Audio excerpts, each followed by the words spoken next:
An empire with rifles walked into the open and never realized it was already being hunted. More soldiers, more guns, more confidence. So why did every mile forward feel like a loss?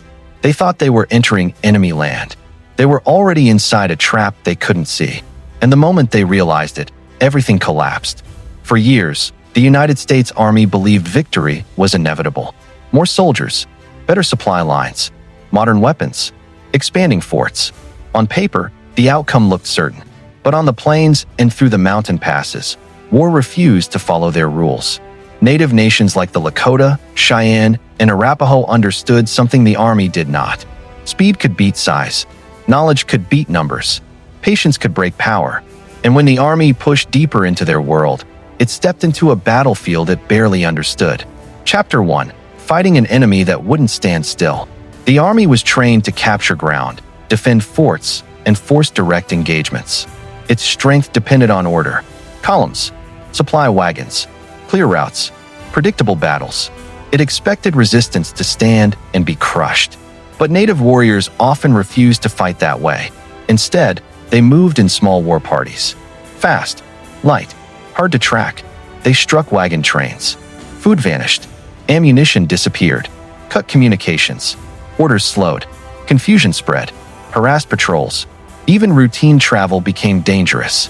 Vanished before large forces could respond. Soldiers chased shadows across enormous distances. Days passed in dust, heat, and uncertainty. Horses wore down. Supplies thinned. Morale cracked. In Red Cloud's war, this pressure helped make travel along the Bozeman Trail dangerous and costly. Every mile became a risk. Forts remained standing, but the land around them became hostile. The army held positions. Native warriors controlled movement. And that was only the beginning. Chapter 2. The battlefield they couldn't read. The plains looked open. They were not. What seemed empty could hide movement just beyond a ridge. What looked clear could become a trap in seconds. Ravines, ridges, river bends, tall grass, and coulees could hide entire movements. Warriors knew where water ran, where cavalry slowed, where visibility vanished. The army often relied on scouts and limited reconnaissance. Maps could not reveal every blind spot. Native communities used wider networks of observation. Movement was often seen long before soldiers knew they had been noticed. Movement could be tracked long before soldiers realized they had been seen. Then came June 1876. Lieutenant Colonel George Custer approached a massive encampment near the Little Bighorn River. The village was larger than expected. The stakes were higher than he knew. He believed speed mattered more than delay.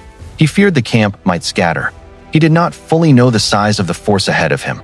That mistake would decide everything. This video is based on widely documented historical events. However, interpretations may vary among historians and sources. It is intended for educational and storytelling purposes.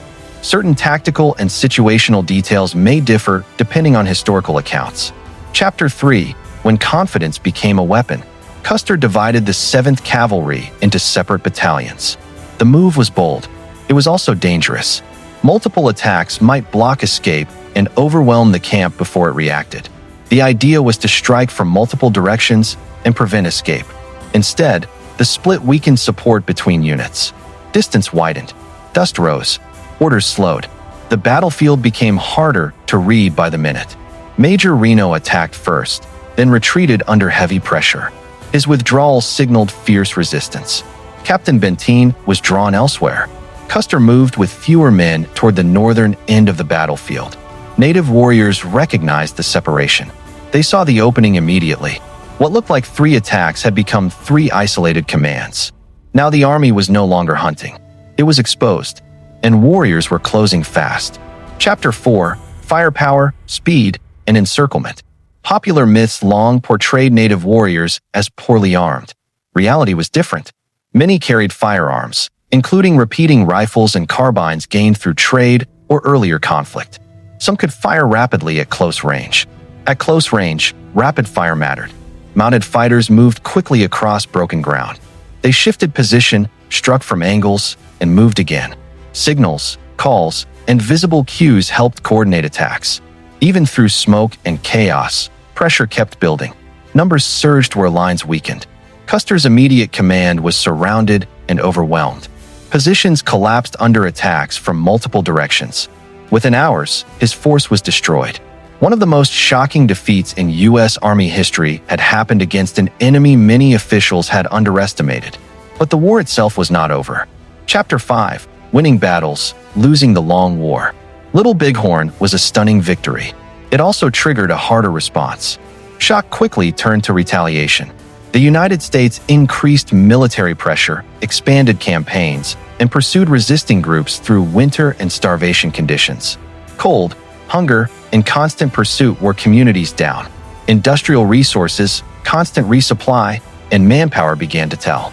Many native nations that had won tactical victories now faced a larger system built for long wars. They had outsmarted armies in the field.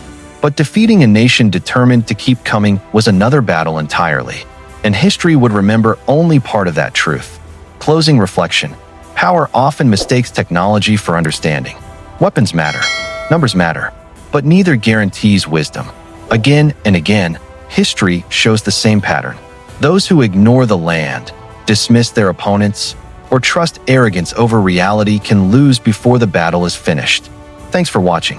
Mode Hub Tales brings untold history to life. Stories history rarely tells the right way. Subscribe now to uncover more. Because history doesn't disappear, it waits to be remembered.